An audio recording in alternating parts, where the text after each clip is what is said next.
Não antes da bola rolar, tanto que houve um atraso de praticamente, grosso modo, meia hora no início da partida por conta de cenas terríveis nas arquibancadas do Maracanã, envolvendo torcedores argentinos, brasileiros e policiais e seguranças. Então já o Pedro Ivo chega para trazer o que ele sentiu, a atmosfera e mais informações sobre o que atrasou o jogo em meia hora. Com bola rolando, vitória da Argentina, 1-0, não é pouca coisa. É a terceira derrota nas eliminatórias consecutiva da seleção brasileira e são 4 jogos sem vencer, tendo somado 1 ponto dos últimos 12. 1 ponto que veio de um empate no Brasil contra a seleção da Venezuela. 3 derrotas seguidas. Vitor Birner, boa noite. Boa noite, Paulo. Boa noite ao Léo, ao Jean, ao Calçade, aos fãs e às fãs do esporte. Se você comparar com a atuação do Brasil no jogo anterior, foi melhor.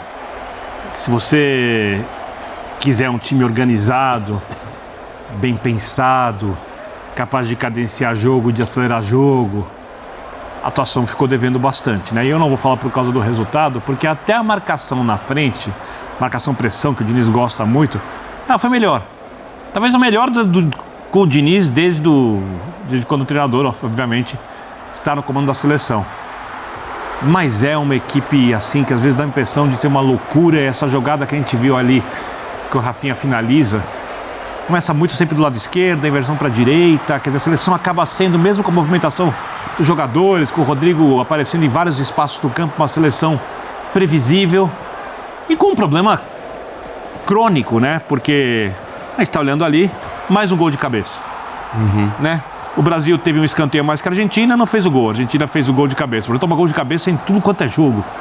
E aí, uma coisa que o Léo falava, ele vai comentar aqui, o melhor cabeceador da seleção brasileira está no banco. Então, eu sei que o Nino fez uma bela Libertadores, que é um dos principais jogadores do Fluminense. O Nino é mais jogador que o Brenner? Não, que o Bremer não. Então, se o Nino é mais jogador que o Bremer não joga...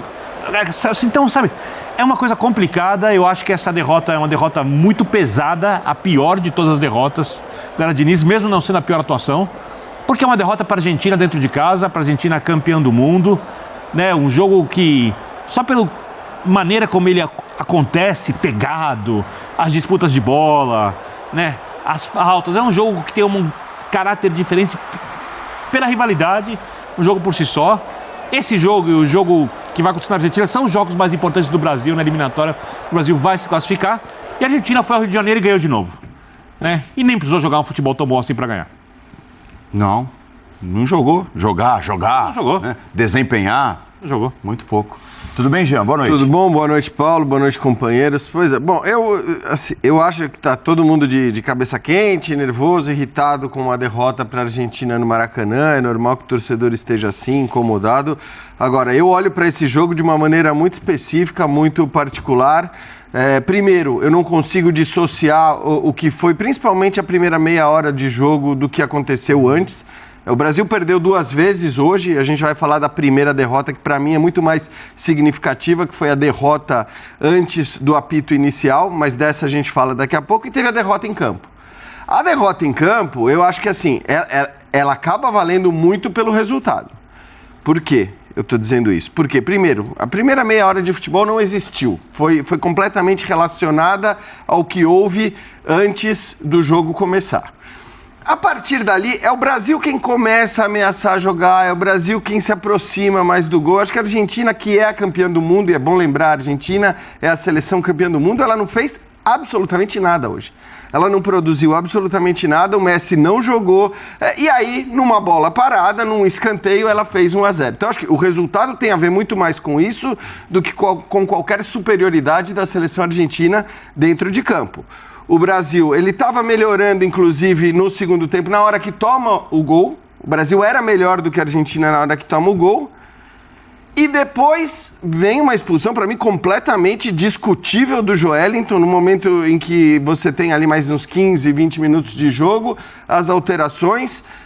Logo depois das alterações, uma expulsão do Joelinton que, para mim, não fez sentido nenhum. A partir do momento que o Depou simula aquele toque no rosto que não houve, ninguém encostou no rosto dele, acho que era o caso do VAR chamar. Eu tô dizendo tudo isso, né? Já vai começar a passar pano, aqueles papos de rede social que eu sinceramente não aguento muito mais, mas eu só tô olhando pro jogo, eu tô olhando pro que houve nos 90 minutos de partida e acho que a Argentina, campeã do mundo, não fez nada para merecer vencer essa partida, venceu justamente com um gol legal, uma expulsão discutível sim, mas com um gol legal, e o Brasil de novo não jogou bem, o que não é uma novidade, mas era um jogo mais difícil do que todos os jogos que o Brasil tinha feito até aqui. E acho que olhando para esse contexto, não dá para dizer. Eu acho que os gritos de time sem vergonha, tá, pela postura dos jogadores, também não se justifica. Enfim, eu acho que tudo que a gente vai ouvir provavelmente nos próximos dias tal, tem muito mais a ver com o resultado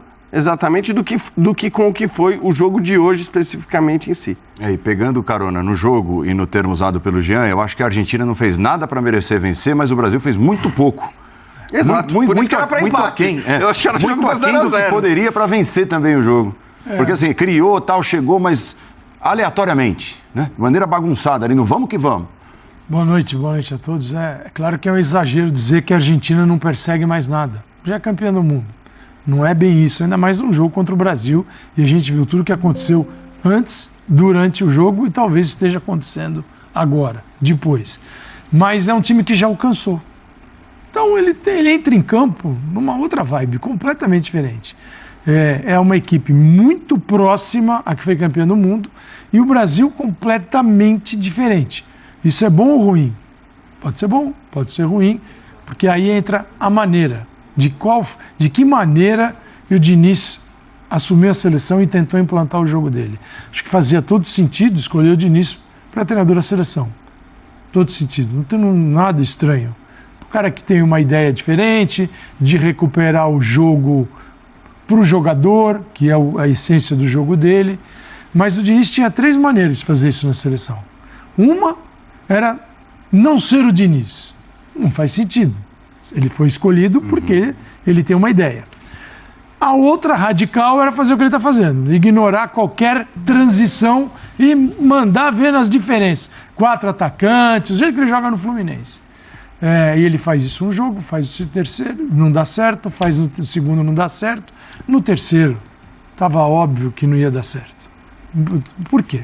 Até a Argentina mudou. Se você for aos jogos da Argentina nas eliminatórias, em nenhum momento entrou com 4 jogadores no meio de campo. E se o Messi, você me disser que é de meio de campo, entrou com 5. Então, em nenhum momento, ele teve o quarteto. Ele teve o trio, o Enzo Fernandes, o Depou e o McAllister, em todos os jogos, entrava sempre um terceiro atacante. Hoje, Lo Celso. Contra o Brasil, Lo Celso, peraí, apanhamos do Uruguai, em casa, doeu, campeão mundial, carimbou com uma rivalidade gigantesca, um treinador argentino veio aqui, bateu na gente. Agora vamos enfrentar o Brasil no Maracanã. Antes de virar uma crise, calma, saiu uma vitória. Não, mas Brasil... você acha que jogou mais por isso, Calçade? Essa é a minha discussão. Não, só. A mudança hoje foi nitidamente porque era o Brasil. Exato, porque eu acho compreensível. Porque tinha tomado um pau em casa. E o Brasil não tem a capacidade. Olha, é a Argentina, porra. Calma, campeão do mundo. Né? Você não pode fechar os olhos e falar assim, aqui é tudo novo, é tudo diferente, e eu vou Não, e o mundo vai se adaptar ao meu jeito de treinar. O mundo vai, mais um jogo. O mundo vai se adaptar. O meu time, o adversário, todo mundo Exatamente. Vai. Inclusive, o meu time, que não está adaptado a isso, que é bem diferente do que eles jogam. Então, existe o quê? A terceira forma. Falei da primeira, que era não ser o Diniz. Esta, que era ser o Diniz, sem pensar no tempo. E a terceira era, vamos fazer isso com calma, paulatinamente, alcançar esta forma de jogar de uma maneira mais segura.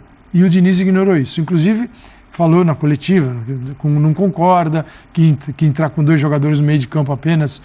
Não, porque o Rafinha volta. Claro que volta, o Brasil volta.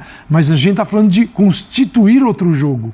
E esse jogo não foi constituído. Poderia ter feito um gol com o Martinelli, poderia ter feito um gol uma bola em cima da linha Que o Romero tirou. Romero tirou. Claro. Só que no final, pela terceira vez, a vitória é do adversário.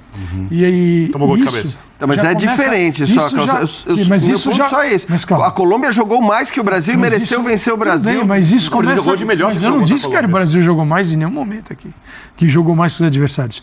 Nesse momento, a gente tem uma crise para lidar com ela. É isso. Então o Brasil precisa se transformar, trazer uma nova geração da maneira mais radical, só que tem uma crise para resolver. Ficou muito mais difícil. E, Léo, essa é a primeira derrota do Brasil em história das eliminatórias, Antes de eu dar o boa noite ao Léo, eu preciso liberar quem eu vou chamar agora.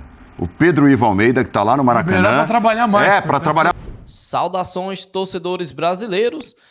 Comente aqui, pessoal, o que você está achando da atuação do Fernando Diniz no comando da seleção brasileira. O Brasil que vem aí batendo recordes e recordes, né? Acabou de bater mais um recorde aí, perdendo 3 jogos consecutivos, né? Ou 4 jogos que não vence numa Sul-Americana aí, né? Numa eliminatórias aí.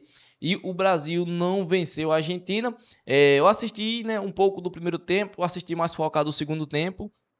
E o segundo tempo, o Brasil jogou bem. O Brasil jogou para ganhar da seleção da Argentina, só que infelizmente, né, outro erro bobo aí de bola parada, aonde a seleção brasileira deixou aí o Otamendi subir lá em cima do André e também em cima, né, do outro zagueiro ali, que eu esqueci agora o nome, que saiu, né, para entrada ali no segundo tempo. Então, a seleção brasileira, infelizmente, pecou mais uma vez em bola parada, né? E acabou tomando a virada para a seleção da Argentina. Mas comente aqui, pessoal, o que você achou, né, da atuação do Brasil de hoje, o que você achou da atuação do Fernando Diniz. Lembrando, ele botou o Rafael Veiga para estrear na seleção brasileira. Acha até que merecia uma oportunidade mais tempo, né? Não depois dos 25. E para poder ver o que ia acontecer, né? Mudou ali, deu uma melhoradinha um pouco, mas infelizmente o Brasil não conseguiu achar o gol de empate, beleza? Então esse aqui é o nosso primeiro vídeo, onde a imprensa aí já repercute mais um vexame da seleção brasileira, mais um vexame nacional, e o Brasil passando vergonha aí, né? Diante das suas rivais, né? Perdeu para a Colômbia e agora perde para a seleção argentina, beleza? Então também, pessoal, comente o que você, né? Você provavelmente já deve ter visto aquelas cenas lamentáveis, né?